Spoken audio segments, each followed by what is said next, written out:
Hello everyone, I hope you're having a good day so far. However your day is going, let's just sit back, enjoy chapter 5 of Matilda together. I hope you enjoy. Chapter 5, Arithmetic. First question of the day, what is arithmetic? What does that mean? Matilda longed for her parents to be good and loving and understanding and honourable and intelligent. The fact that they were none of these things was something she had to put up with. It was not easy to do so. But the new game she had invented of punishing one or both of them each time they were beastly to her made her life more or less bearable. Being very small and very young, the only power Matilda had over anyone in her family was brain power. For sheer cleverness, she could run rings around them all. But the fact remained that any 5-year-old girl in any family was always obliged to do as she was told, however asinine the orders may be. Asinine means a bit silly and foolish. Thus she was always forced to eat her evening meals out of TV dinner trays in front of the dreaded box. She always had to stay alone on weekday afternoons, and whenever she was told to shut up, she had to shut up. Now, I wonder if you can describe for me what Mr and Mrs Wormwood are like, just based on how they treat Matilda. I can definitely think of a few words for them. Her safety valve, the thing that prevented her from going round the bend, that means crazy, was the fun of devising and dishing out these splendid punishments. And the lovely thing was that they seemed to work, at any rate for short periods. The father in particular became less cocky and unbearable for several days after receiving a dose of Matilda's magic medicine.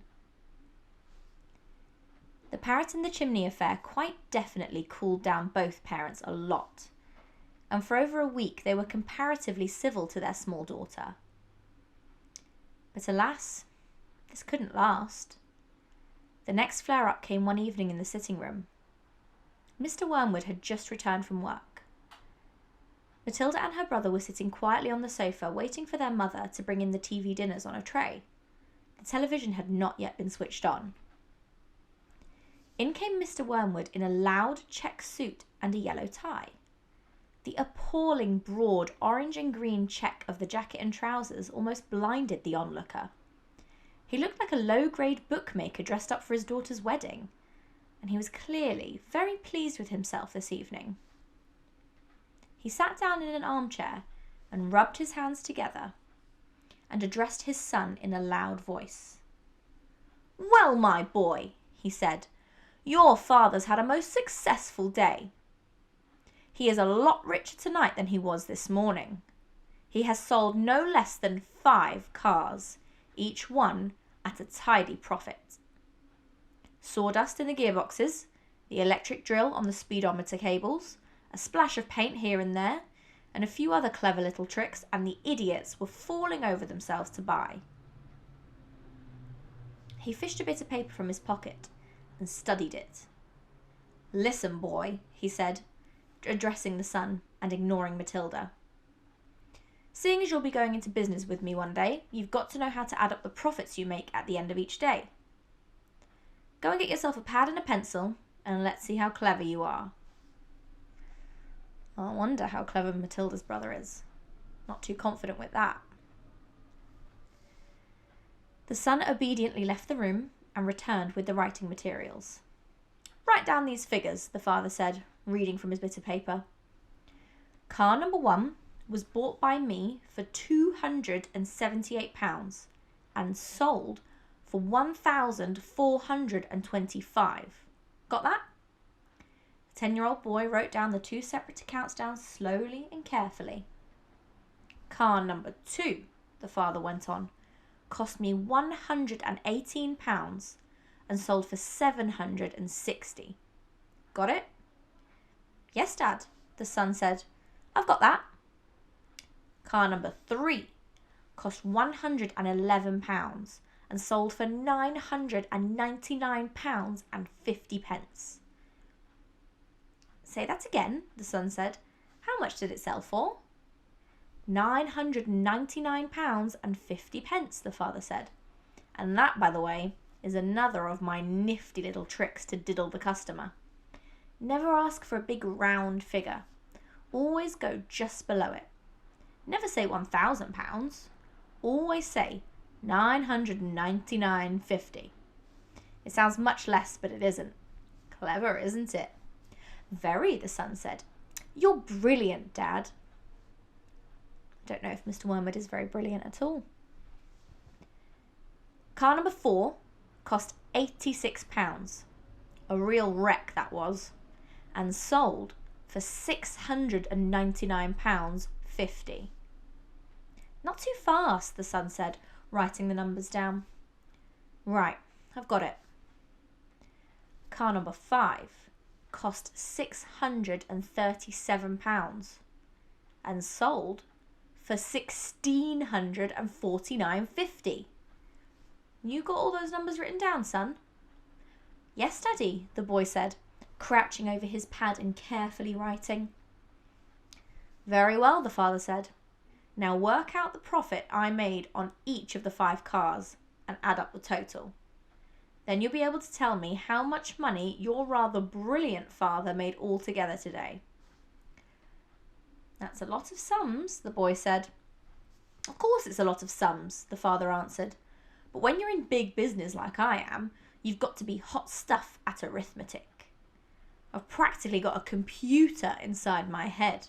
It took me less than 10 minutes to work the whole thing out. Now, if you're someone who's actually good at arithmetic, I think 10 minutes might be quite a long time to work out that sum. You mean you did it in your head, Dad? The son asked, goggling, as he's going. Well, not exactly, the father said. Nobody could do that. Yes, they can. But it didn't take me long. When you're finished, tell me what you think my profit was for the day. I've got the final total written down here, and I'll tell you if you're right. Matilda said quietly, Dad, you made exactly £4,303.50 altogether. Don't butt in, the father said.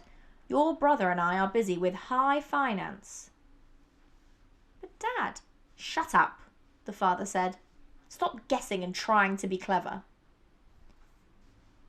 Look at your answer, Dad, Matilda said gently. If you've done it right, it ought to be £4,303.50. Is that what you've got, Dad? The father glanced down at the paper in his hand. He seemed to stiffen. He became very quiet. There was a silence. Then he said, Say that again. £4,303.50, Matilda said. There was another silence. The father's face was beginning to go dark red. I'm sure it's right, Matilda said. You little cheat, the father suddenly shouted, pointing at her with his finger. You looked at my bit of paper. You read it off from what I've got written here. Daddy, I'm on the other side of the room, Matilda said. How could I possibly see it? Don't give me that rubbish, the father shouted. Of course you looked. You must have looked. No one in the world could give the right answer just like that, especially a girl. I don't like that very much. You're a little cheat, madam. That's what you are. A cheat and a liar. Why do you think Mr Wormwood got so angry about Matilda getting the right answer? Have a little think about it. At that point, the mother came in carrying a large tray on which there were 4 suppers. This time, it was fish and chips, which Mrs Wormwood had picked up in the fish and chip shop on her way home from bingo. It seemed that bingo afternoons left her so exhausted, both physically and emotionally, that she never had enough energy left to cook an evening meal. So if it wasn't TV dinners, It had to be fish and chips. What are you looking so red in the face about, Harry? She said, as she put the tray down on the coffee table.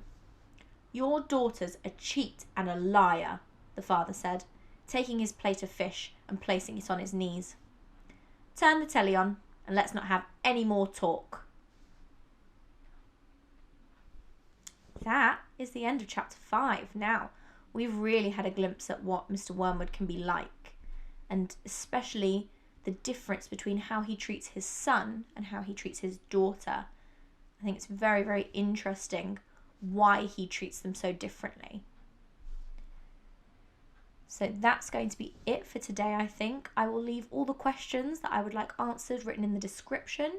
You can feel free to send me your answers, your own questions, your drawings, anything you'd like to my email, which I will leave right here and down below in the description as well. I really, really hope you enjoyed. I hope you enjoy your weekend and have a fan-dabby-dozy day. Bye!